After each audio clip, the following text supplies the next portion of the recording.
15 जून 2015 रात के ठीक 12 बजे पूरा जगन्नाथपुरी शहर गहरे अंधकार में डूबा हुआ था।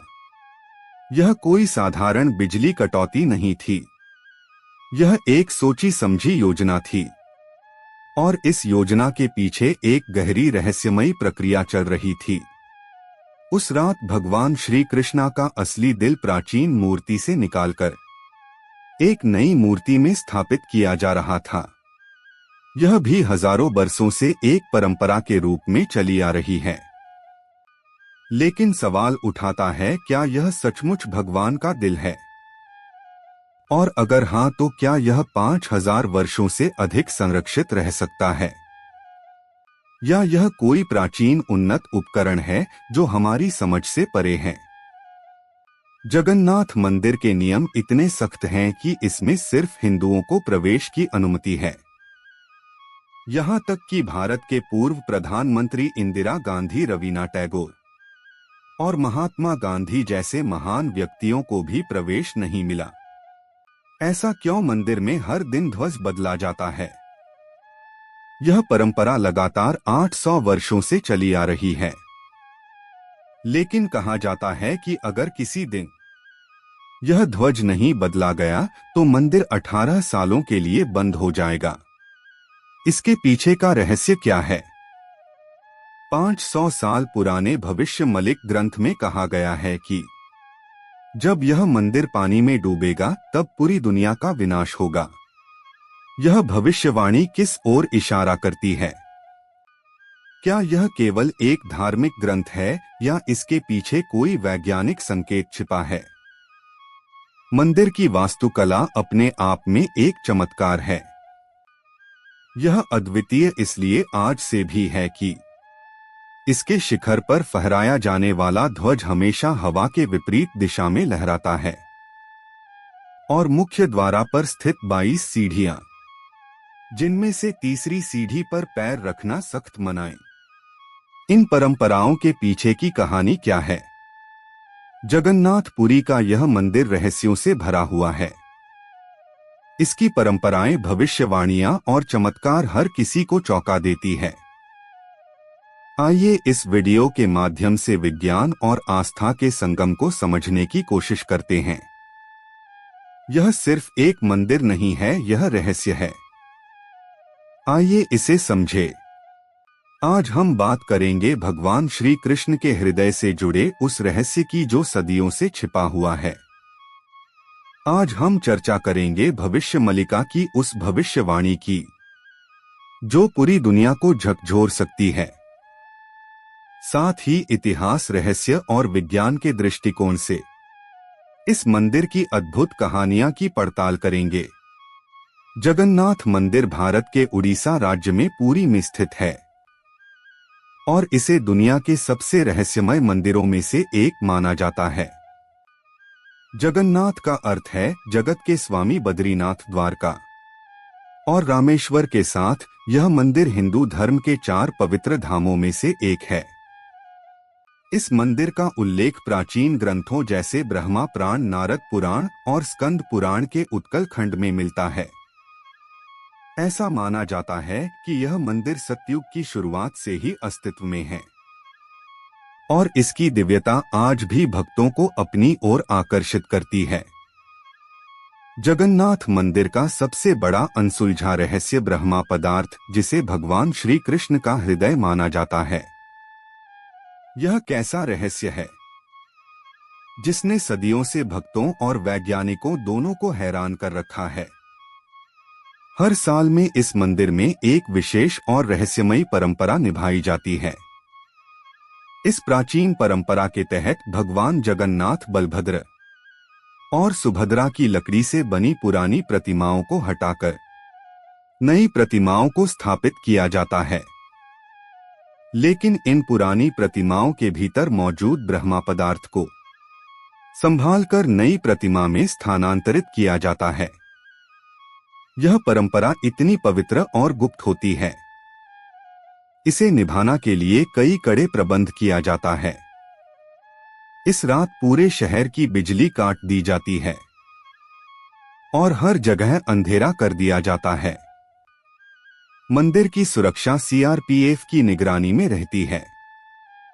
इस भीम को केवल मंदिर के मुख्य पुजारी संपन्न करती है, लेकिन यहाँ तक कि उन्हें भी ब्रह्मा पदार्थ का रहस्य जानने की अनुमति नहीं होती।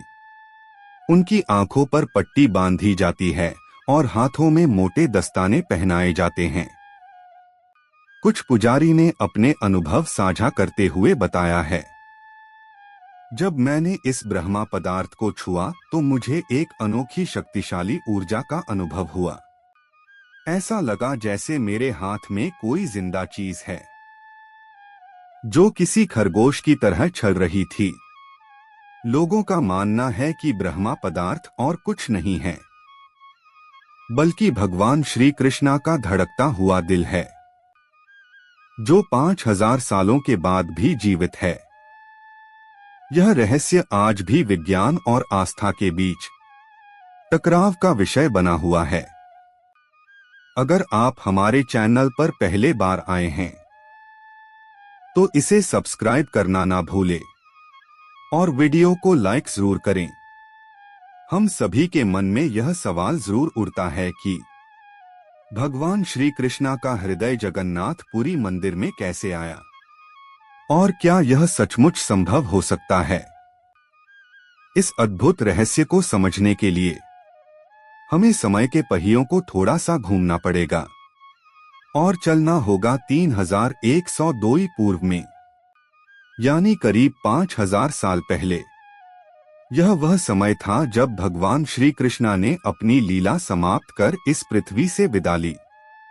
महाभारत युद्ध के बाद कुरुक्षेत्र की धरती पर पड़े लाखों शव और कौरवों के विनाश ने हर व्यक्ति को झकझोर कर रख दिया था। इस विनाश के लिए गांधारी ने भगवान श्री कृष्ण को दोषी ठहराया।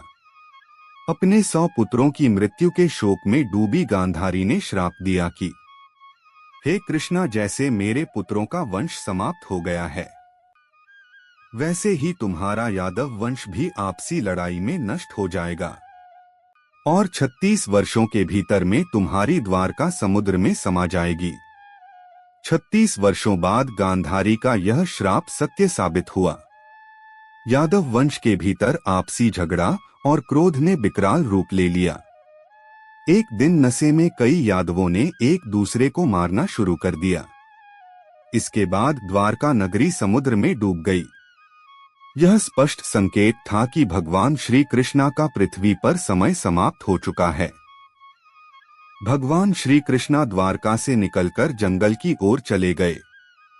एक पीपल के पेड़ के नीचे ध्यान मग्न हो गए। तभी जरा नामक एक शिकारी ने उन्हें हिरण समझकर उनके पैर में तीर चला दिया। जैसे ही तीर उनके पैर में लगा, जला को अपनी गलती का एहसास हुआ और वह माफी मांगने के लिए भगवान के पास पहुंचा। भगवान श्री कृष्ण ने मुस्कुराते हुए कहा, डरो मत, यह सब मेरी लीला का हिस्सा है।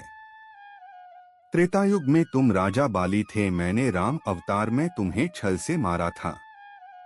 अब उसी कर्म का परिणाम है कि आज तुम मेरे लिए मृत्यु का माध्यम बने हो। इसके बाद भगवान श्री कृष्ण ने योग निद्रा में लीन होकर इस संसार को त्याग दिया। जब अर्जुन को यह सुखद समाचार मिला तो वह तुरंत वहां पहुंचे और भगवान का अंतिम संस्कार किया।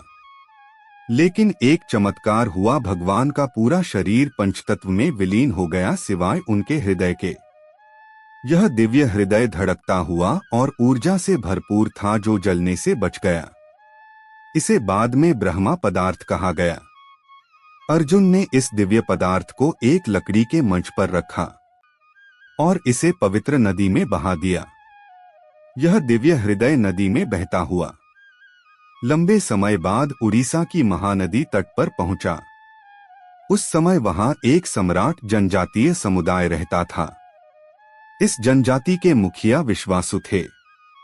जब उन्होंने इस दिव्य हृदय को लकड़ी के मंच पर तैरते हुए देखा तो वह चकित रह गए। इस हृदय से एक दिव्य चमक निकल रही थी। विश्वासु ने तुरंत इसकी दिव्यता को पहचाना और इसे नील माधव के रूप में पूजन शुरू कर दिया।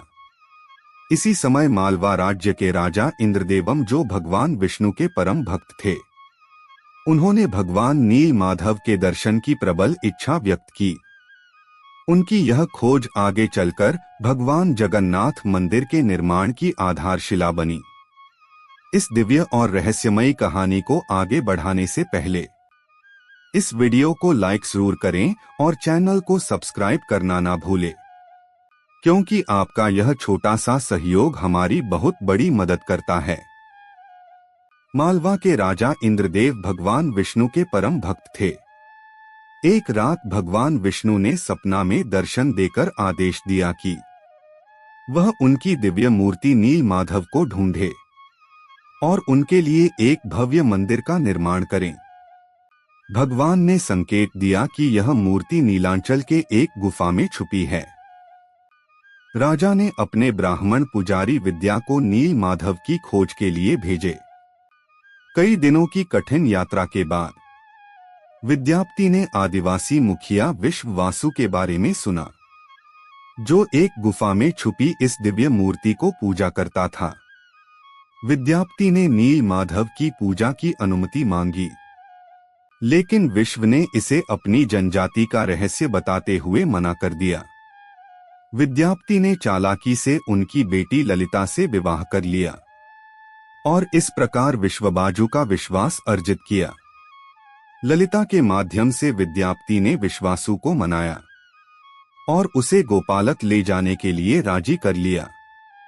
यात्रा के दौरान विद्यापति ने चुपचाप रास्ते में सरसों के बीज गिरा दिए ताकि वह वापसी पर रास्ता पहचान सके। जब विद्यापति ने पहले बार नील माधव की मूर्ति देखी तो वह उसकी दिव्यता से मंत्रमुग्ध हो गए। तुरंत उन्होंने राजा इंद्रधूमल को इस द्वितीय मूर्ति के बारे में सूचित किया, लेकिन जब राजा गुफा में पहुंचे तो मूर्ति वहां से गायब थी। विश्वबाजु ने मूर्ति को छिपा दिया था, यह सोचकर कि कहीं राजा इसे अपने साथ ना ले जाएं। इस घटना से राजा इंद्रदेव बेहद दुखी हुए। तभी भगवान विष्णु ने फिर से राजा को सपना में दर्शन दिए और निर्देश दिया कि पुरी के समुद्र तट पर एक विशाल पेड़ है, इस पेड़ से मेरी नई मूर्ति बना। राजा ने आदेश का पालनपुर किया और समुद्र तट पर अपने सेवकों को भेजा। वहां उन्हें वह विशाल नाम का पेड़ मिला, जिस पर भगवान विष्णु के प्रतीक शंख, चक्र, गदा और कमल उभरे हुए थे, लेकिन पेड़ को उठाना नहीं था। कई प्रयासों के बावजूद पेड़ अपनी जगह से नहीं हिला था। अंततः आदिवासी मुखिया विश्ववासियों की सहायता से यह पेड़ पुरी तक लाया गया। इसके बाद राजा ने कुशल कारीगर को बुलाया, लेकिन कोई भी उस लकड़ी से नील माधव की मूर्ति बनाने में सफल नहीं हुआ। कारीगर ने राजा से कहा है, राजन, यह लकड़ी इतनी मजबूत है कि हमारे हथौड़े और छीनी का इस पर कोई असर नहीं होता। कृपया हमें माफ करें, हम यह कार्य करने में असमर्थ हैं। इस स्थिति से निराश राजा इंद्रदेव ने भगवान विष्णु की प्रार्थना की। भगवान विष्णु ने राजा के सपना में प्रकट होकर कहा, हे राजन, देवताओं के दिव्य वास्तुकार विश्वकर्मा की पूजा करो, वह यह कार्य जरूर पूरा करेंगे। राजा ने भगवान की सलाह मानी और विश्वकर्मा की प्रार्थना की। कुछ दिनों बाद विश्वकर्मा एक बूढ़े आदमी के रूप में प्रकट हुए और राजा से बोले, हैं राजन, मैंने सुना है कि आप एक मूर्ति बनाना चाहते हैं। राजा ने पूछा, क्या आप यह कर सकते हैं? विश्वकर्मा ने उत्तर दिया, हाँ, लेकिन मेरी कुछ शर्तें हैं। मैं भगवान विष्णु की मूर्ति एक बैंड कमरे में 21 दिनों में बनाऊंगा। इस दौरान मुझे कोई परेशान नहीं करेगा। अगर किसी ने दरवाजा खोल तो मैं मूर्ति को अधूरा छोड़ दूंगा। राजा ने इन शर्तों को मान लिया और विश्वकर्मा ने अपना काम शुरू कर दिया। शोर मचाते हुए दरवाजा बंद हुआ। आरा, छेनी और हथौड़े की आवाज सुनाई दी, लेकिन जब 15 दिन बाद कोई भी आवाज नहीं आई तो रानी गुंजा चिंतित हो गई। उन्होंने राजा से कहा, महाराज शायद वह बूढ़ा ही भूख से मर गया होगा, हमें दरवाजा खोलना चाहिए। राजा ने माना किया पर रानी ने जोर दिया और दरवाजा खोलने का आदेश दिया। जैसे ही दरवाजा खुला सभी हैरान रह गए। विश्वकर्मा गायब हो चुके थे और पीछे केवल 3 अधूरी मूर्ति थी। राजा को बहुत दुख हुआ कि शर्त तोड़ने की वजह से मूर्ति अधूरी रह गई। भगवान जगन्नाथ के हाथ और पैर अधूरे, बलराम और देवी सुभद्रा की मूर्ति भी अधूरी है। जब राजा इंद्रद्युम्न उन मूर्तियां के पास गए तो उन्हें एक दिल की धड़कन महसूस हुई। तभी एक दिव्या आवाज आई, जिसने राजा को बताया कि कृष्ण का दिल इन मूर्तियां में है। राजा ने इन मूर्तियां को स्थापित किया। आज यही अधूरी मूर्तियां भगवान जगन्नाथ, बलराम और देवी सुभद्रा के रूप में जगन्नाथपुरी में पूजी जाती है। भगवान जगन्नाथ को दुनिया का एकमात्र जीवित देवता माना जाता है, जो अपने भक्तों की इच्छाओं को सुनते हैं और पूरा करते हैं। अब हम बात करते हैं उसे ब्रह्मा पदार्थ की, जो 5000 साल पहले रहस्यमय और तरीके से सुरक्षित है। यह पदार्थ क्या है, यह कैसे अब तक जीवित है, और सबसे महत्वपूर्ण बात, विज्ञान इस ब्रह्मा पदार्थ के बारे में क्या थ्योरी देता है। आइए इन सब पर विस्तार से बात करते हैं। यह रहस्य आपके सारे सवालों का जवाब देगा। यह निश्चित है कि यह हृदय मांसपेशी और रक्त से नहीं बना था, क्योंकि इसमें से एक दिव्या ऊर्जा निकल रही थी और हल्का कंपन महसूस हो रहा था। फेमस आर्कियोलॉजी के लॉजिस्ट प्रवीण मोहन इस रहस्य कहानी को साइंस के नजरिया से समझती है। उनका कहना है कि श्री कृष्णा सिर्फ इंसान नहीं बल्कि एक सुप्रीम वीर थे। उनके पास ऐसी प्राचीन शक्तियां थी जो आज की मॉडल साइंस के लिए भी आगे हैं। Famous architect Praveen Kumar theory के मुताबिक ब्रह्मा पदार्थ, जिसे नील माधव या श्री कृष्ण का दिल कहा जाता है, असल में एक अर्क रिएक्टर हो सकता है। यह कैसा डिवाइस है जो भयंकर स्टार की ऊर्जा उत्पन्न करने की क्षमता रखना है। प्रवीण मोहन बता दिए हैं कि इस थ्योरी के जरिए वह जगन्नाथ मंदिर के रहस्यों को समझने की कोशिश करती है। उन्होंने कहा कि भगवान जगन्नाथ की मूर्तियां लकड़ी से बनाई जाती हैं, क्योंकि लकड़ी इलेक्ट्रिसिटी कंडक्ट नहीं करती है। यह ब्रह्मा पदार्थ के उत्पन्न ऊर्जा को नियंत्रित करने का एक तरीका हो सकता है। करीब 50 साल पहले एक व्यक्ति ने दावा किया था कि उसने इस दिल को देखा था। उसने कहा कि यह दिल से चांदी जैसा तरल बाहर आता है और यही तरल लकड़ी को कमजोर कर देता है। इसी कारण से हर 12 साल में मूर्तियां को बदलना पड़ता है। उस व्यक्ति ने यह भी दावा किया, जब इस दिल को प्रकाश में लाया गया तो यह चक्र की तरह घूमने लगा और जोर से वाइब्रेट करने लगा। उसने कहा यह दिल अष्टधातु से बना है।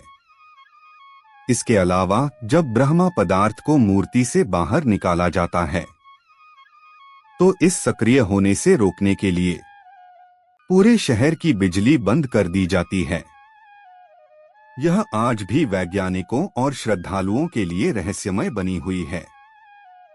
यह था ब्रह्मा पदार्थ यानी भगवान श्री कृष्ण के हृदय का रहस्य। जैसे आज तक विज्ञान भी पूरी तरह इस रहस्य को सुलझा नहीं पाया है।